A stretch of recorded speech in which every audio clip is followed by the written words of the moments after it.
May kwento ako. Isa akong lalaki na mahilig pumitik. Pumitik! Dahil isa akong maniniyot o isang photographer. Wow! Pitik ng pitik ang kamay.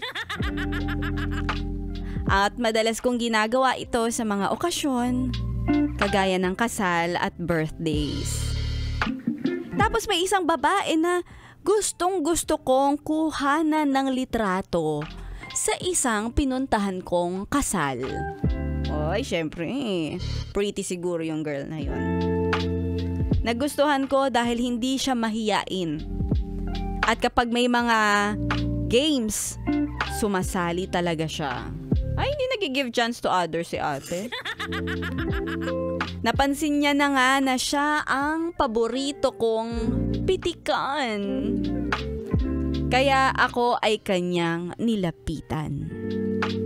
Sabi niya, patingin nga ng mga kuha mo. At tumutungo siya na ibig sabihin ay nagustuhan niya ang mga kuha niya. Sabi nga niya, wow, ang ganda naman. Hindi natapos ang aming pag-uusap doon. Nagtanong pa siya kung kumukuha daw ba ako ng mga litrato na pang modeling. Modeling! Interesado daw siya. Kaya sabi ko, kaya ko naman pero hindi ko pa nasusubukan. At napasubo nga ako. Ay! Tapos na yung kasal at nakalipas na.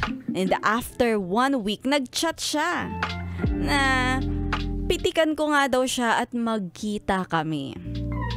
Ako naman tong si tanga. Oo lang ng oo sa kanya. Hindi ko na nga tinanong kung babayaran niya ba ako. Kasi crush ko siya.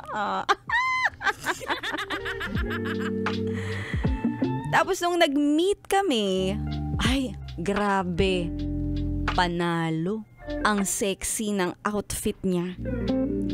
Alam mo, parang nakabra na nga lang siya. Tanong ko sa kanya, saan mo ba gusto mag-shoot? Shoot! Ang sabi niya, sa Motorola na lang tayo? Ay! Hindi daw kasi angkop pang public place yung kasuotan niya.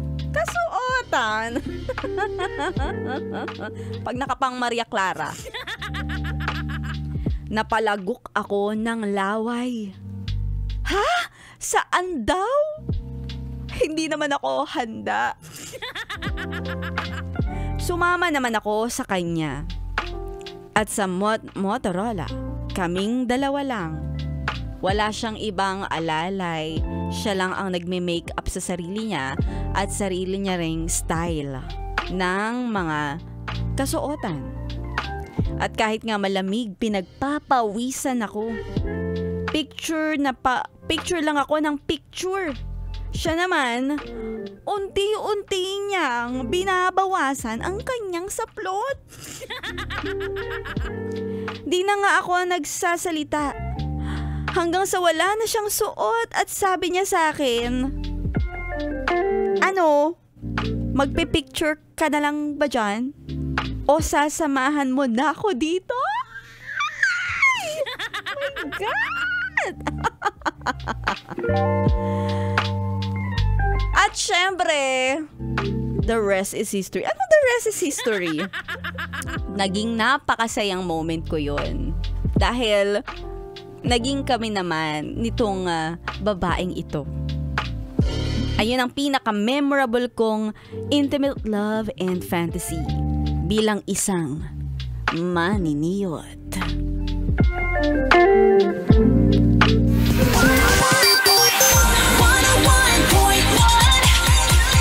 Yes, FM.